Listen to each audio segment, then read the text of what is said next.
Okay, sorry for the not having videos out posted. We've had a busy week, or a couple weeks here, so I'm going to real quick show you how you can butter for long-term storage.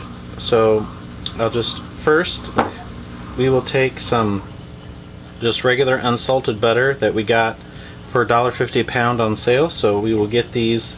This was in the freezer, so right now it's pretty frozen, so we're just gonna unwrap them and stick them in this pot. So it doesn't matter whether you have them frozen or unfrozen, but we're gonna get them in the pot here.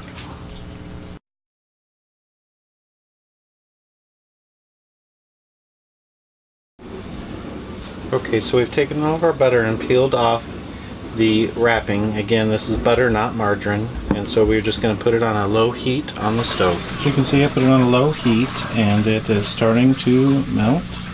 And again, we want to melt it slowly till it's all a liquid, and then we'll go from there. Okay, so you can see here we're melting the butter. It's starting to kind of reduce into more of a liquid.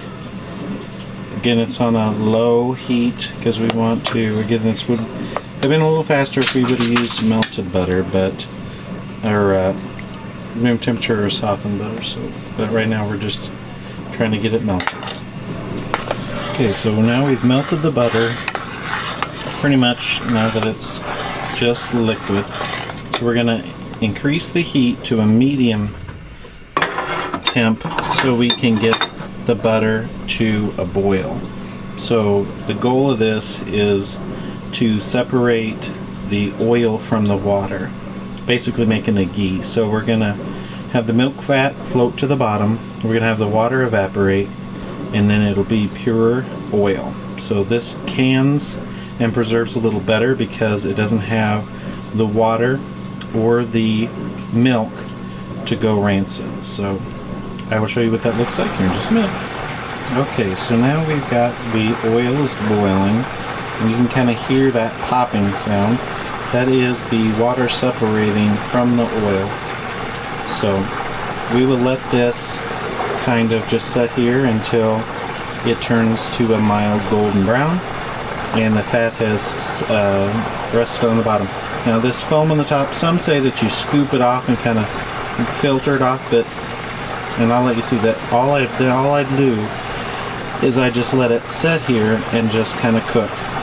I don't touch it, I don't stir it, and I don't mess with it just until it is completely done. That film on the top will eventually settle, so we'll show you that after it's done.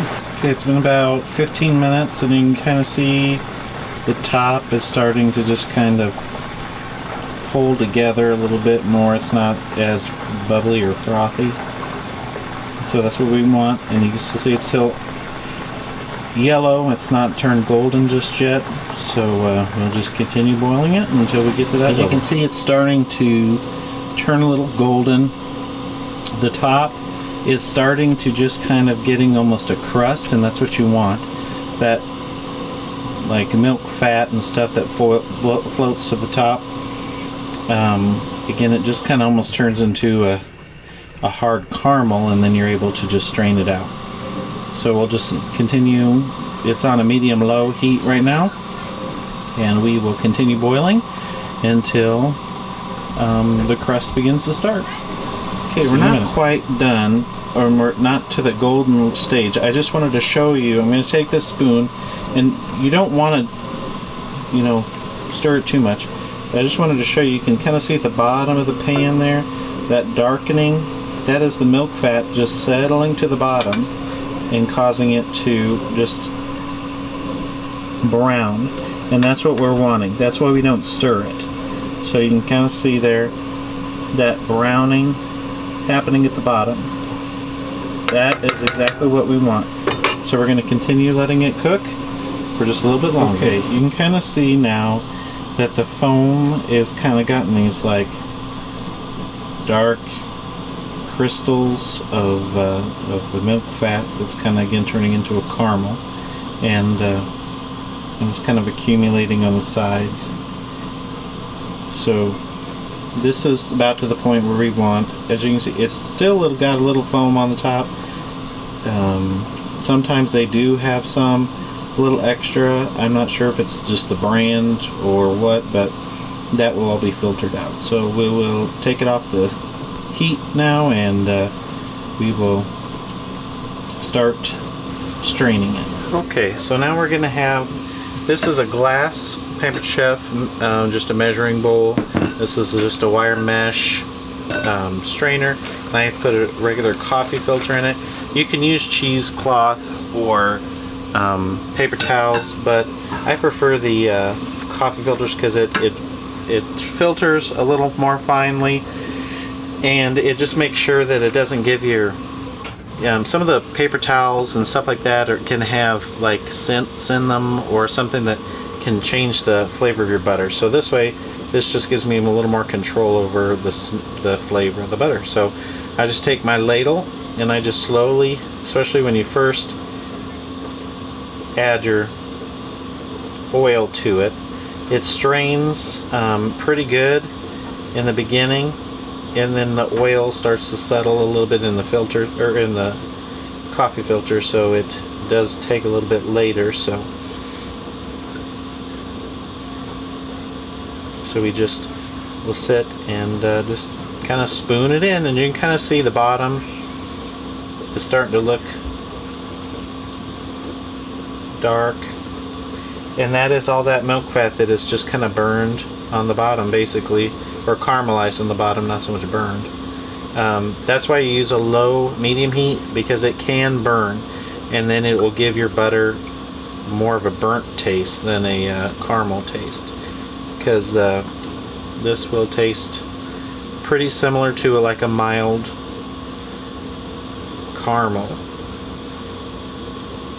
So I'll get this strained and I'll show you what the pan looks like. Okay, so this is the bottom of our pan. As you can kind of see that the fat has come and just kind of crusted the bottom of this pan. So we have filtered out any of the other particles. So basically we have evaporated the water, we have boiled the milk solids to the bottom, and now we have filtered them through a coffee filter. So we will show you what it looks like here in just a second. Okay, so this is our end result. This is just the pure oil, and then this here is what we filtered out from the oil.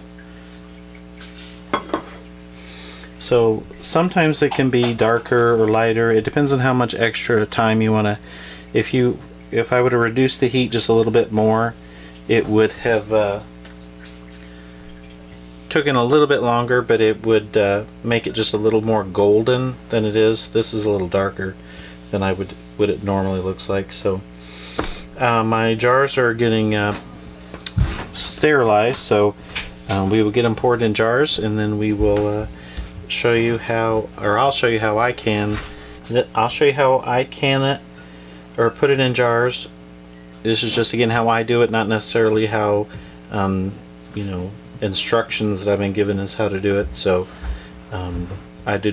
you can kind of do it however you want, do your own research to see how you do it, but I dry can mine. So we will get the in jars and we'll be right back. Okay, so I've got my jars here out of the dishwasher on sanitize mode, so they have been clean, sanitized, but now I put them on this stoneware, and I'm just going to stick it in the oven at 300 degrees, and that's going to heat the jars up completely, and it's going to dry them completely. So I'm going to get those heated up, and then I'll bring them back and we will fill them up. Okay, we've had these jars in the oven. As you can see now, they're completely dry.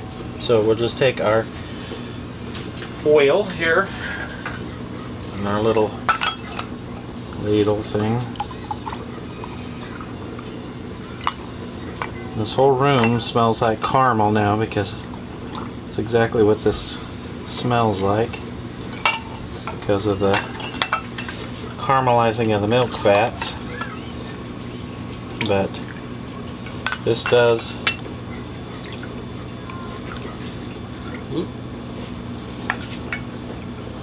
it just does seem to store a lot easier when you remove all the milk fat. So I used 4 pounds or 3 pounds, and